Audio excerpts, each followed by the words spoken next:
নমস্কার বন্ধুরা, Titli village food কিচেনে সবাইকে স্বাগত। আজ আমি পুকুরে জ্যান্ত করে রাখা চিংড়ি তুলে আমি রান্না করব। চিংড়ি মাছগুলো এখন তুলে নেব।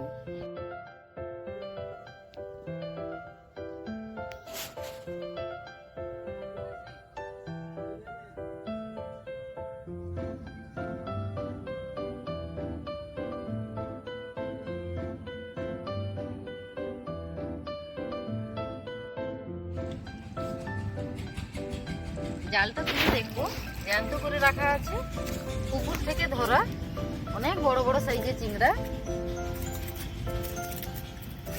কতটা বড় দেখতে! এখান থেকে আমি বড় বড় সাইজের চিংড়াগুলো নিয়ে নেব।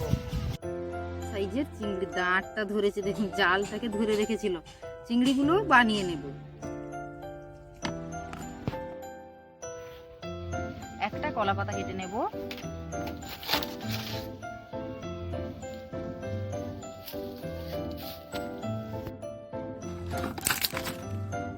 পুরো জ্যান্ত আর কত বড় সাইজের! রান্নাটাই বা হলে কতটা টেস্টি হবে।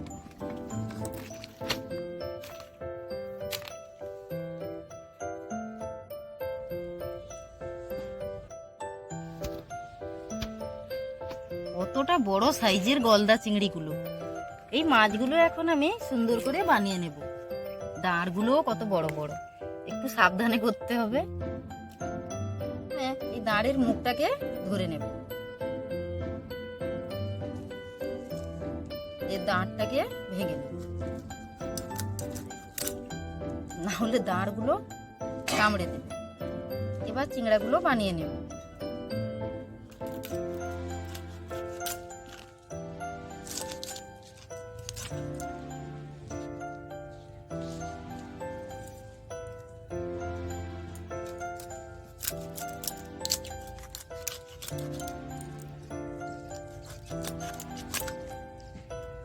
শুনগুলো কেটে দেব।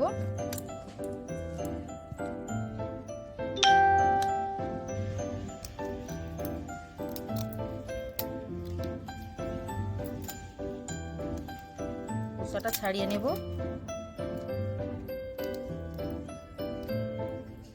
কতটা শক্ত!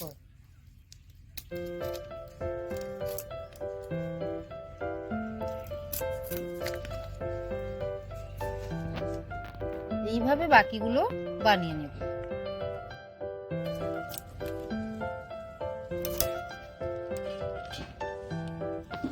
দাঁড়গুলো দিয়েও আলাদা রেসিপি হয়, এটা একসঙ্গে রান্না করা যাবে।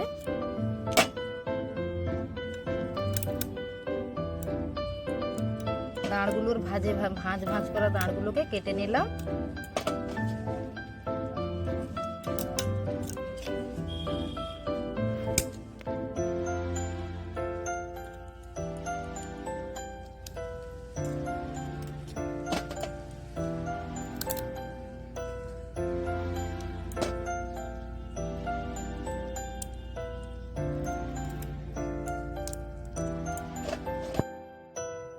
গলদা চিংড়িগুলো সবগুলো বানিয়ে নিয়েছি। মাছগুলো ভালো করে ধুয়ে নেব।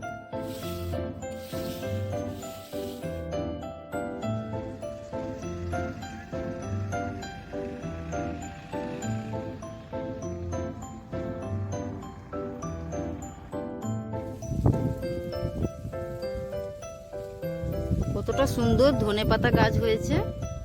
আমি এখান থেকে কিছু ধনেপাতা তুলে নেব।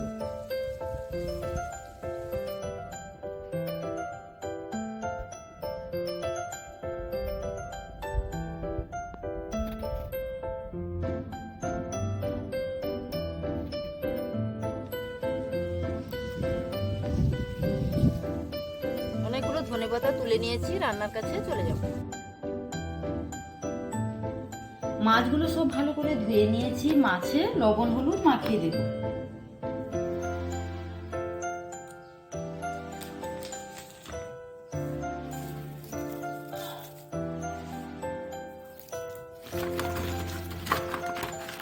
ভালো করে সবকিছু মিশিয়ে নেব।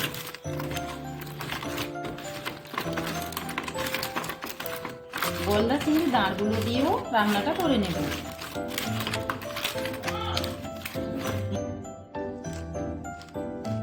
গলদা চিংড়িগুলো ভালো করে লবণ হলুদ মাখিয়ে নিয়েছি। দুটো বড় সাইজের পেঁয়াজ, রসুন 3-4টা, দুটো কাঁচা লঙ্কা, আদা সবকিছু আমি একসঙ্গে ভালো করে বেটে নেব। কড়াইতে সর্ষের তেল দিয়ে দিয়েছি, তেল গরম হয়ে গেছে, মাছগুলো ভেজে নেব।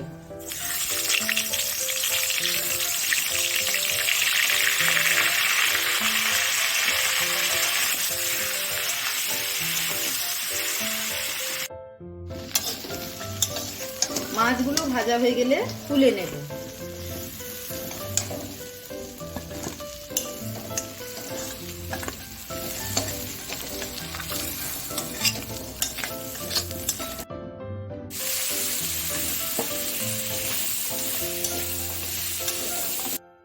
গলদা চিংড়িটা রান্নার জন্য আমি সরষের তেল দিয়ে দেব।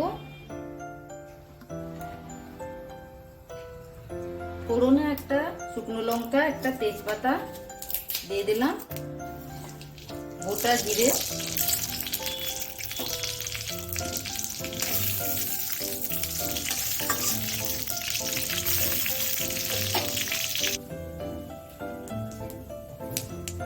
বেটে রাখা মশলাটা দিয়ে দেব। হলুদ গুঁড়ো, মাছে লবণ ছিল তাই অল্প লবণ দেব। লঙ্কার গুঁড়ো,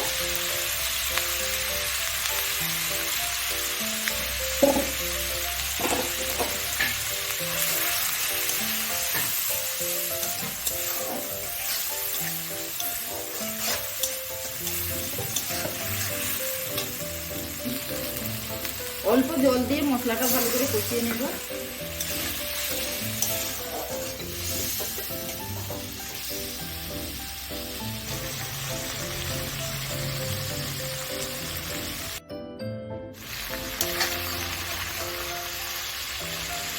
মশলা থেকে তেল ছেড়ে দিলে এতে আমি ধনে গুঁড়ো দিয়ে দেব, জিরে গুঁড়ো দিয়ে দেব, ধনে পাতা কুচি,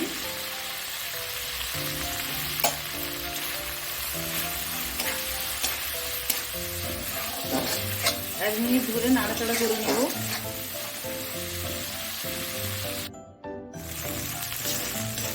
মশলাটা ভালো করে কষানো হয়ে গেলে ভেজে রাখা মাছগুলো দিয়ে দেব।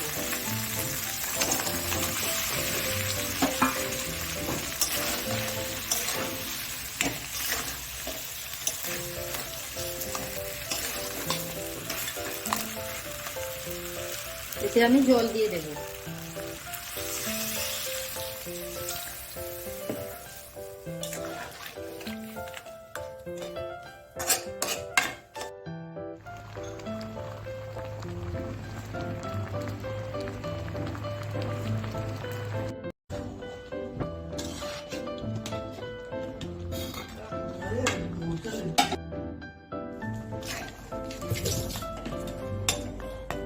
রান্নাটা হয়ে গেছে, উপর থেকে গরম মশলা গুঁড়ো দিয়ে দেব।